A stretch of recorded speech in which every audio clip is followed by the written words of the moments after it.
సమ్మక్క సారలమ్మ వార్ల ఆశీస్సులు ప్రజలందరిపై ఉండాలని మాజీ స్పీకర్ ఎమ్మెల్సీ మధుసూదన్ చారి అన్నారు. భూపాలపల్లి జిల్లా రేగొండ మండలం తిరుమలగిరి శివార్లోని శ్రీ సమ్మక్క సారక్క వనదేవతలను తెలంగాణ తొలి శాసన సభాపతి ప్రస్తుత ఎమ్మెల్సీ సిరికొండ మధుసూదన్ చారి దర్శించుకొని మొక్కులు చెల్లించుకున్నారు. అనంతరం ఆయన మాట్లాడారు. మేడారం సమ్మక్క సారలమ్మల జాతర ప్రారంభమవుతున్నది 21వ తారీఖు. 24వ తారీఖు వరకు 4 రోజులు ఈ కార్యక్రమం కొనసాగుతుంది. బహుశా ప్రపంచం మొత్తంలో ఇంత పెద్ద జాతర, చాలామంది కుంభమేళా గురించి గొప్పగా చెప్తారు. వాస్తవంగా కుంభమేళా చాలా గొప్పది. కానీ కుంభమేళా జరిగేది కొన్ని వందల కిలోమీటర్లు నదీ పరివాహక ప్రాంతం వెంబడి జరుగుతుంది.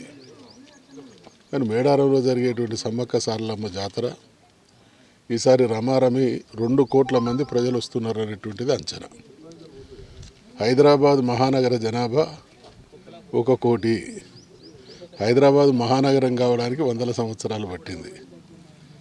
కానీ ఒక 4-5 రోజులలో 2 కోట్ల మంది ప్రజలు ఒక చోటికి వచ్చి వెళ్ళడం ఒక అద్భుతం. మామూలుగా మన పల్లెటూళ్ళలో 1000 మంది జనాభా ఉండే కానీ అనేక సమస్యలు వస్తాయి. మంచినీళ్ళు ఎట్లా, కరెంట్ ఎట్లా, ఇంకోటి ఎట్లా అని.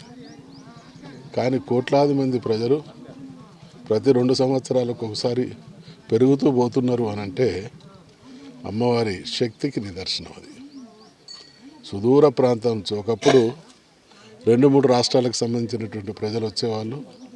ఈరోజు దేశంలోని అనేక రాష్ట్రాల వాళ్ళు వస్తున్నారు. తర్వాత ప్రపంచంలోని కొన్ని దేశాల వాళ్ళు కూడా వస్తున్నారు.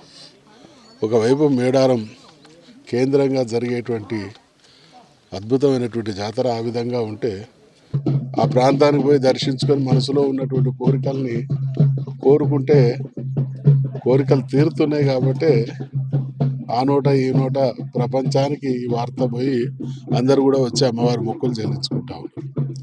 ఇక్కడ మన ప్రాంతంలో గతంలో నేను స్పీకర్గా ఉన్నప్పుడు ఒక్కొక్క మినీ మేడారానికి 40-50 లక్షల చొప్పున నిధులు తీసుకొచ్చి కనీస సౌకర్యాలు కల్పించిన, ఇంకా కూడా కల్పించాల్సినటువంటివి ఉన్నాయి.